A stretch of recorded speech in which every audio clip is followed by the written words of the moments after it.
L'utilité des polynômes de Taylor est présentée ici. On considère encore cette fonction f de x égale puissance moins x carré qui a le grand désavantage de ne pas avoir de primitive. Ainsi, si on considère une intégrale, par exemple entre moins 0,5 et 0,5 de cette fonction, eh bien, on doit recourir à des méthodes numériques pour obtenir la surface. Méthode numérique comme par exemple Taylor, on a également vu Simpson.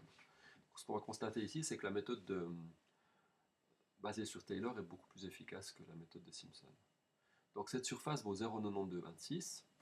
Si j'utilise maintenant donc le h, juste pour le préciser, je peux le modifier, ça me change l'intervalle. Donc on va de moins h à h, et on s'intéresse pour l'exemple à 0,5. Donc Simpson nous donnerait quelle mesure? 0,9263, une estimation de la surface. C'est basé sur une parabole de sommet, non, plutôt passant par les points en moins h, en 0 et en h.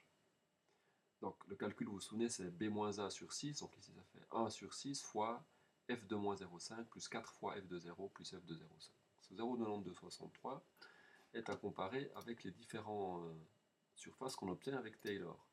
Donc pour chaque polynôme, pour commencer de degré 0, donc la fonction y égale à 1, bon, je vais l'afficher ici, donc y égale à 1, si j'intègre ceci de moins 0,5 à 0,5, c'est l'aire du carré, cette surface bleue vaut simplement 1. Donc par ce calcul, je mets ici, je vais mettre un peu ailleurs, on a une estimation qui est due à Simpson, une autre qui est due à Taylor. On va numériquement, l'estimation de Simpson est bien meilleure, l'erreur est de 0,4%, celle de Taylor de 8%. C'est très facile d'ajouter des termes à ce polynôme. On a vu qu'en 1, il n'y a pas de changement. Donc si je prends maintenant la parabole, donc la fonction qui a la même seconde dérivée, la même première dérivée et la même valeur en 0 que la fonction puissance moins x carré, j'obtiens cette fonction 1 moins x carré. Et cette fonction est un polynôme que je sais facilement intégrer.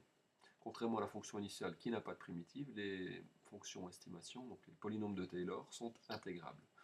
Donc la primitive qui est une fonction de degré 3, je l'évalue en 0,5 ou en moins 0,5, je calcule la différence et j'obtiens ici 0,92 environ, 0,967. À ce stade, on a encore une estimation de Simpson qui est meilleure. Voilà, c'est particulier pour cette fonction en cette valeur de A. Mais dans tous les cas, même si c'était le cas pour d'autres fonctions, je veux dire, en augmentant, et ça ne prend pas beaucoup de temps de calcul, le degré du polynôme considéré, on a rapidement une estimation qui est meilleure par Taylor que par Simpson. Donc en ajoutant deux termes, le x3 qui est nul, puis le x puissance 4 qui vaut 0,5, comme on l'a calculé, on arrive à une estimation via Taylor qui est 0,9229 comparé à 0,9226. Et si, alors on n'avait pas fait numériquement, mais si j'ajoute encore un terme, je suis ici avec un polynôme de degré 6, je sais en trouver une primitive, c'est du degré 7 que j'évalue en 0,5, moins en moins 0,5, et j'obtiens 0,9225. Ça revient vraiment à 4 chiffres après la virgule, quasiment la même chose. Donc si encore j'en ajoutais, donc on voit plus sur la capture d'écran le coefficient du polynôme, qu'importe.